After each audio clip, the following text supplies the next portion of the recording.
Seja bem-vindo ao Método eGestão, o canal que conecta processos, dados e melhoria contínua para transformar gestão em resultado. Vamos iniciar a aula de hoje.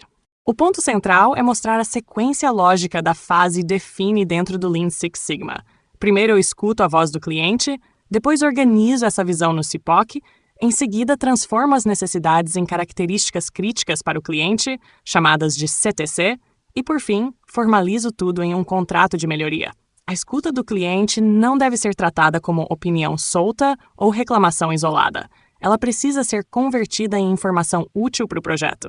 Quando você identifica o que o cliente valoriza, o que incomoda, o que gera atraso, retrabalho ou insatisfação, você começa a delimitar melhor o problema.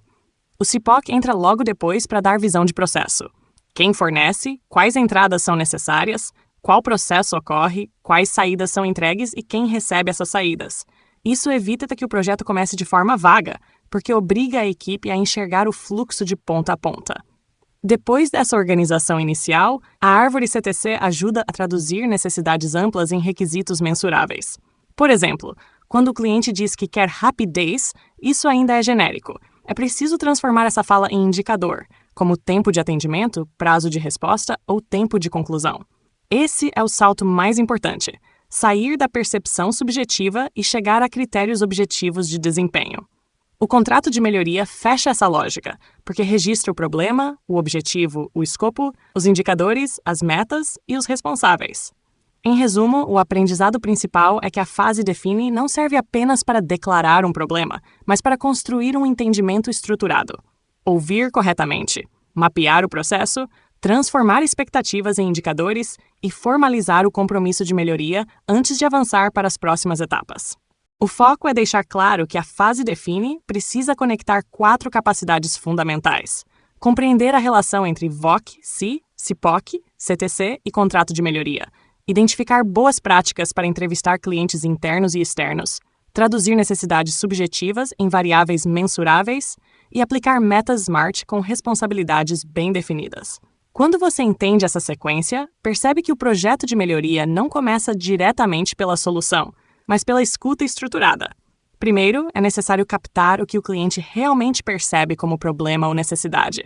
Depois, organizar essa percepção dentro do processo por meio do CIPOC. Em seguida, transformar expectativas em requisitos críticos para o cliente. E, por fim, registrar objetivos, metas, escopo e responsabilidades em um documento formal de compromisso. O ponto mais importante é que escuta, mapeamento, medição e formalização não são etapas isoladas, mas partes de um mesmo raciocínio de melhoria. Entrevistar bem o cliente evita interpretações erradas. Mapear o processo ajuda a entender onde a necessidade aparece. Converter percepções em indicadores permite acompanhar desempenho com dados. E usar metas SMART garante que o objetivo seja específico, mensurável, alcançável, relevante e temporalmente definido. Em resumo, você deve sair desse conteúdo, entendendo que uma boa fase define e transforma necessidades, muitas vezes vagas, como rapidez, qualidade ou confiabilidade, em critérios objetivos que orientam o projeto, alinham a equipe e aumentam a chance de gerar uma melhoria real. A ideia central é entender que na fase define, um bom indicador de qualidade não deve nascer da preferência da equipe nem de uma solução escolhida antecipadamente, mas da pergunta essencial: o que o cliente considera uma boa entrega? Cliente nesse contexto não é apenas o consumidor final. Pode ser também um beneficiário, um gestor, uma área demandante, a operação ou até uma auditoria. Isso é importante porque, em processos de melhoria, muitas falhas acontecem justamente quando a equipe presume que sabe qual é o problema, sem ouvir quem recebe, utiliza ou é impactado pelo processo. Por isso, o primeiro movimento é identificar quem é o cliente daquele processo e compreender qual necessidade ele está expressando. Depois dessa escuta, a voz do cliente precisa ser tratada com método. Normalmente, o cliente não fala em linguagem técnica de indicador. Ele relata percepções como demora, confuso, incompleto ou sem retorno. Essas expressões são valiosas, mas ainda são subjetivas. O papel da equipe é transformar essa percepção em evidência mensurável, como tempo médio, índice de retrabalho, taxa de erro ou nível de satisfação. A regra prática apresentada reforça exatamente isso. Não se começa pela solução favorita, mas pela necessidade real e pela forma como ela será medida. Em resumo, você deve compreender que qualidade dentro de um projeto de melhoria é aquilo que pode ser conectado à percepção do cliente e depois convertido em critério objetivo de desempenho. O foco é mostrar que entrevistar clientes exige método, porque a fala do cliente costuma vir carregada de percepções, exemplos incompletos, preferências pessoais e até soluções já prontas.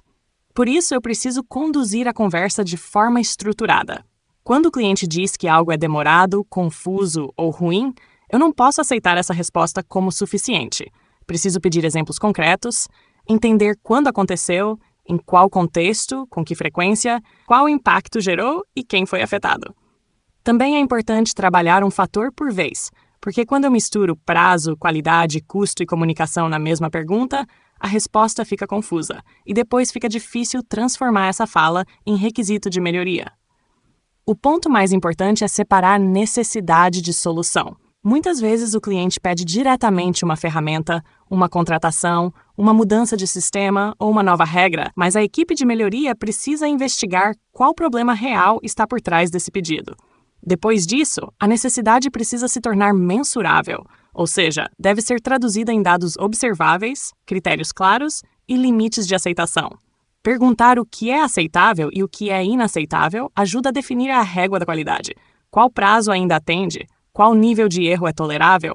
Qual informação precisa estar completa? Qual retorno é considerado adequado? Em resumo, uma boa entrevista não termina apenas com opiniões coletadas. Ela termina com condições claras para responder à pergunta central. Como saberemos, com dados, que a entrega melhorou para você? O conteúdo mostra como o CIPOC e a árvore CTC se complementam em uma organização madura. O CIPOC dá uma visão de alto nível do processo, passando por fornecedores, entradas, processos, saídas e clientes. Ele ajuda você a entender o funcionamento geral, ou seja, quem entrega recursos para o processo, quais informações ou materiais entram, quais atividades transformam essas entradas, quais entregas são geradas e quem recebe essas entregas. Essa visão é importante porque evita que o projeto de melhoria fique restrito a uma área isolada ou a uma reclamação pontual. Ela obriga a equipe a enxergar o processo de ponta a ponta e identificar onde a necessidade do cliente se conecta com a operação real. A árvore CTC entra como um instrumento que transforma a voz do cliente em critérios de qualidade mensuráveis. Enquanto o CIPOC mostra o macroprocesso, a CTC responde o que precisa ser medido para saber se a entrega realmente tem qualidade. Isso significa desdobrar a percepção do cliente em direcionadores, variáveis e indicadores. Por exemplo, se o cliente reclama de demora, a equipe precisa traduzir isso em prazo, tempo médio, tempo máximo aceitável ou percentual de entregas dentro do prazo. O raciocínio principal é unir processo e dados. Primeiro eu entendo o fluxo de trabalho, depois defino quais características da entrega demonstram qualidade para o cliente. Em resumo, uma melhoria só é bem direcionada quando o processo está alinhado e a qualidade foi traduzida em evidências objetivas. O conteúdo mostra como uma necessidade ampla do cliente deve ser desdobrada até chegar a indicadores e metas concretas. A necessidade apresentada é atendimento rápido e confiável, uma frase que expressa valor para o cliente, mas ainda não é suficiente para gerenciar um projeto de melhoria.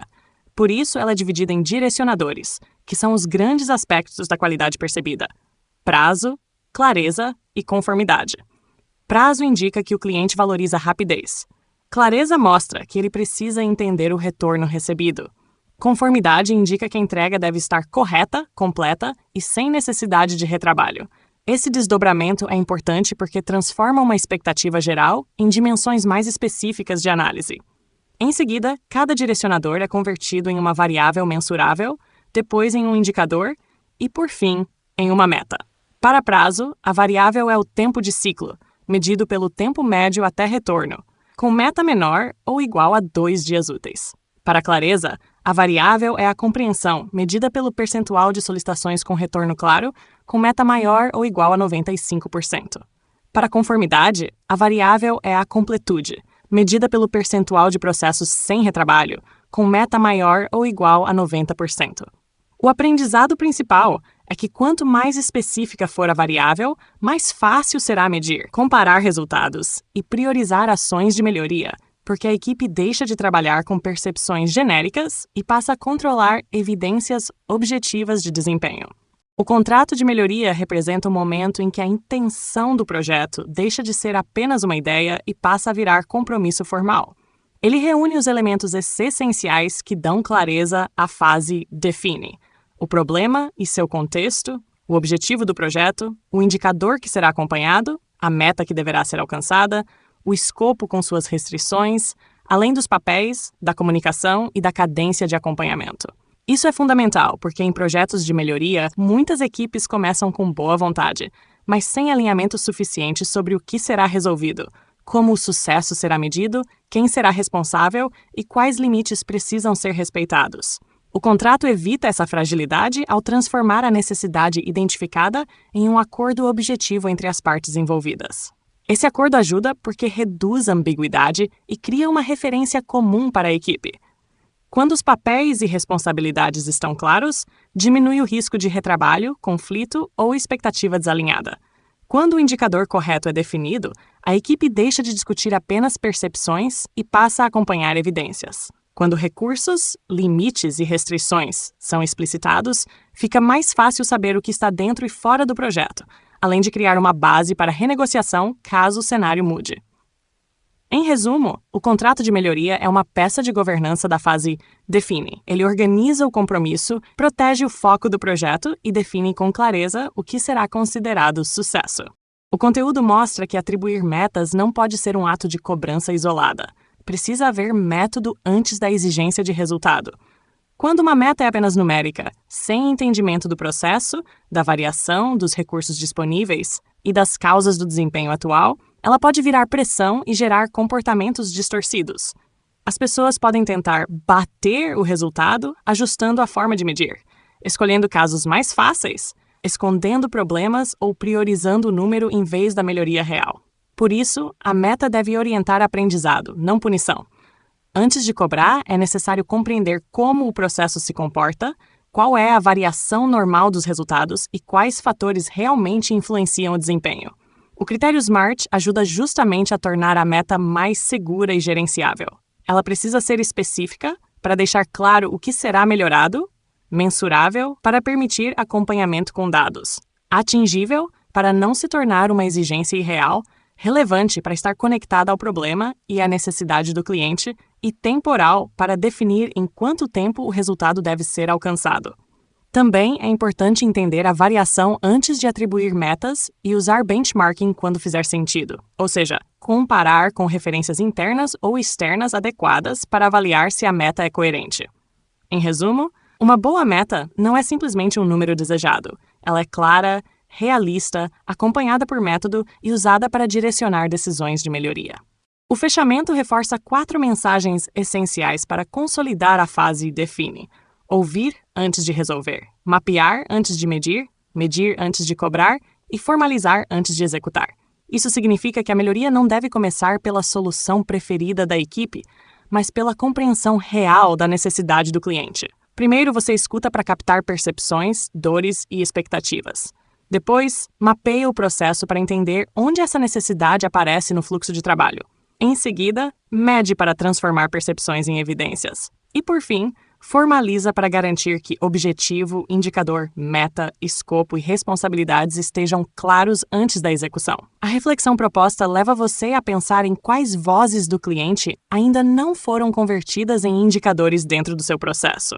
Toda vez que uma área diz que algo demora, vem incompleto, gera dúvida, causa retrabalho ou não dá retorno suficiente, existe uma oportunidade de traduzir essa fala em critério mensurável. O aprendizado principal é que a fase define se torna forte quando transforma conversas em critérios claros, dados acompanháveis e compromissos formais. Em resumo, uma boa definição de projeto não é apenas uma descrição do problema, é a construção de uma base objetiva para que a melhoria seja compreendida, acompanhada e sustentada com responsabilidade. E essa foi a aula de hoje. Se gostou, inscreva-se no canal, deixe o like e acompanhe os próximos vídeos. Até a próxima!